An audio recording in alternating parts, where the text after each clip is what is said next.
Hello, this is Erica. Today we're going to talk about something that we know very well, but some of you might not, and that is bath. So I wanted to share with you a little bit about some of the different things that we have and some of the different ways that they work.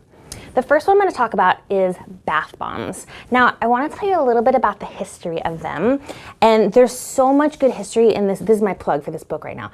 The History of Cosmetics to Go, Danger Cosmetics to Go, is a history of the company that came before Lush, and bath bombs also came before Lush. So I'm going to show you what they used to look like back in the day. So back in the day, they still had all the fun fizziness going on, but they were had a lot of crazy wrapping and things like that on it. Nowadays, we know that naked is just the way to go, so we don't have to have all that crazy stuff, but the fun is all still there. Bath bombs were actually an invention of Mo Constantine, who is one of our founders and product inventors. She made it for something that was really easy for like sensitive skin that she has. She just wanted a very simple fizz. So that very simple fizz is made with baking soda or sodium bicarbonate, and citric acid, which is just fruit sugar that comes from things like sugar beets or corn.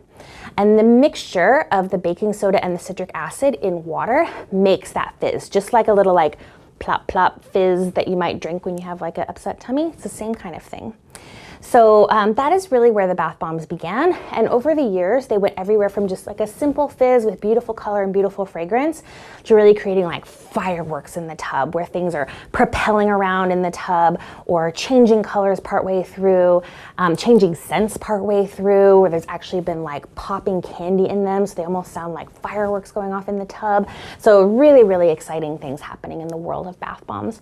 So I just want to show you a couple of different ones so you can kind of see like what you're looking at when you're coming into the shop. So first, I just picked like a classic fizzer. This is Intergalactic. When the idea of bath art came around, Intergalactic makes probably some of the most spectacular bath art you can see. It really is that like galaxy effect in your tub. But what you're getting out of this one is peppermint. So you're getting that really fresh zing of peppermint in this beautiful constellation that you look at in the tub. So depending on if you like to do your tub with candles or full light or whatever you like to do, I would recommend doing this one with the lights on just so you can at least watch it for a second before you get in because it's gorgeous. Then we also have something called jelly bombs, and I just wanted to show you those because those are a little bit different. Jelly bombs, you can recognize them because they have these little discs or dots or whatever you want to call these things on the top here, but they all kind of have that style. And the reason that a jelly bomb is different is it has something called sodium alginate, and that is a seaweed that when you get it into the tub and it starts to do its magic, it creates this really, I don't want to use the word slimy, but like slimy, but in a good way. Makes this like really soft goo that you can pick up and play with. But actually what I like to do with it is to rub it all over my skin because that seaweed is so nourishing and hydrating for your skin. So it's super fun to play with. It's just like velvety, cushy bath that leaves you feeling really soft too. My trick with these is instead of just plopping them into a full tub, I like to actually hold these under the running water. Because what seaweed does, the reason that it's protective, and imagine seaweed in the water, if it didn't have kind of like a bit of a gel protecting it, the salt water would just suck it dry, right? So it's always, its nature is to kind of create like a gel barrier. And it does the same thing with the bath bomb. So if you find that it's not doing exactly what you want it to do, it's probably because the seaweed has made like a little bit of a gel barrier on these little discs. So I like to hold it under the water and it's just constantly like washing that away and giving like fresh exposure to it. I'm getting a little technical here, but I'm telling you this is the best way to do it. And you get that really like thick velvety stuff that you can play with and enjoy. So it's my top tip for you. Okay, now let's talk about bubble bars. This is a bubble bar here. It is different from a regular bubble bath in that it has no bottle that you're pouring into the tub. There's no waste to throw away. There's no preservatives. There's just really nothing holding this baby back. This was also a really interesting invention. This is from Helen Ambrosen, who's one of our product inventors and co-founders.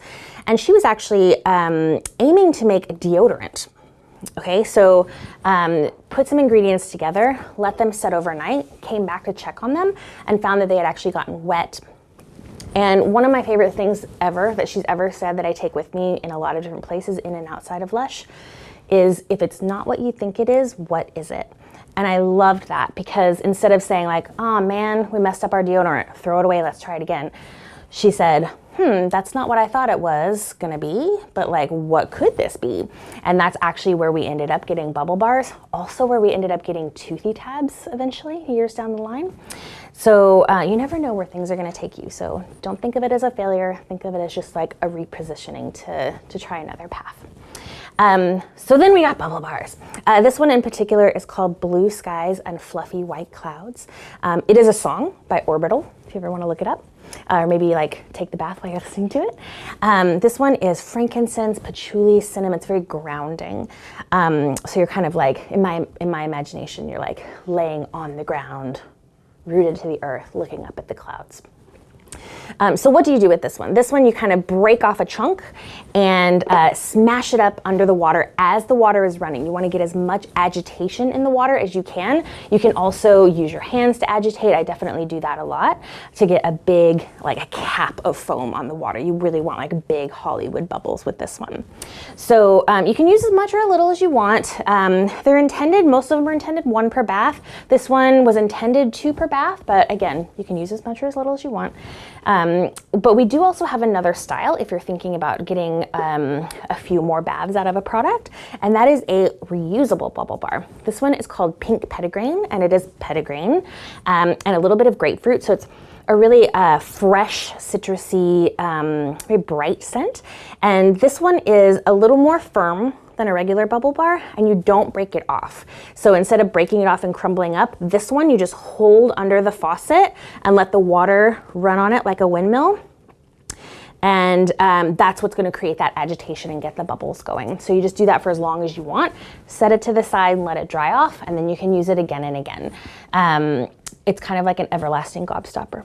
So I would say you could probably get like 7, 8 plus baths out of this, depending again on how much or how little bubblage you want in your tub. Now we're going to talk about my personal favorite area of the whole bath part of the shop, and that is bath oils. Years ago, we used to have bath melts, and they were like a little bricks almost with different scents in them. What it was basically like was just putting like a pat of butter in your tub, and it would make this really creamy bath. So they're cocoa butter based, and that just melts right into the water and releases all of its beautiful fragrance and its color. I also really like kind of picking these up and like mushing them around in my skin and stuff too. I can't just sit and watch it. I gotta play with it.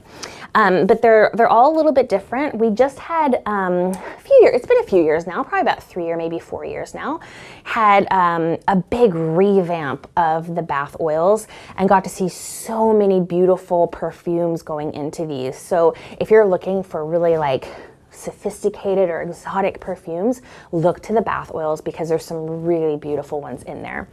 There's in the shops, there's a selection that may be a little different from store to store, just kind of depending on the size of the store, but you can also find all of them, like the full range online. So they're just all a little bit different. I'm going to show you a couple. The one that I was holding up here is Revelations. And this one is a kind of like a mind changer. If you're pondering something, this would be a good time to take this bath. It is orange, bergamot, and olive leaf. So it has that happy, uplifting citrus, but also kind of this like centering, serene undertones, kind of like a green undertone too. So this is a really, really beautiful one if you're wanting just a little bit of serenity or maybe thinking through some things. And then this is, I wanted to show this one just because it's quite different. The other ones do all kind of look like truffles like this.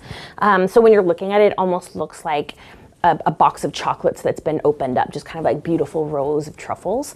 But this one is kind of the oddball, and I want to make sure that it gets some screen time and some love because it really deserves it.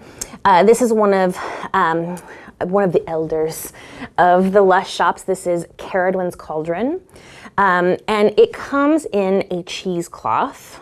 She's not pretty to look at, but I'm telling you what's going on inside is more than makes up for its modest appearance. You're beautiful just how you are. So what's inside of it? I don't know if you can see this or not, but you can see a little bit of a change of color in there. And what's going on inside of this, it's got that cocoa butter base, but then it also has whole oats, it has cowslips, it has elderflowers, it has daisy petals, and then it's in this perfume of sandalwood and lavender and tangerine and frankincense. So if you're putting all that together in your head, what you're getting is this really serene, calming bath, good for like sensitive winter skin. It's gonna have some cooling effect with those oats. And what I like to do with this one is I like to melt it down in the water. And then when all of that cocoa butter melts away into the tub, you are left with all of the oats and the petals inside. So what I like to do is kind of like dip it in the water and then like squish it out onto my skin. And you can even use that cheesecloth as a really, really mild, gentle exfoliant. So if you have irritated skin, it's itchy, it's just not having a good time, Ceridwen's Cauldron is definitely the way to go. And you could also get a couple uses out of this if you wanted to. I still like to do the whole thing in the water, but you could let it just melt down partially and set it to the side, but I'd go for the whole thing. So that's a little bit about the 3 different kinds of areas we have in the bath range. Of course, there's lots of crossover. So there's bath bombs with bubble bar in them and all kinds of stuff. So it's not just those different 3 ones, but a little something for everybody. So the best way to figure it out is to come in and smell everything. That's how you get to know these products the best. And then just get them into the tub and try them out. So tell us down below, what are your favorite things? I want to hear more from you about what you have tried or what you're excited to try or what you have questions about. We're here to talk about it. And we'll talk to you next time.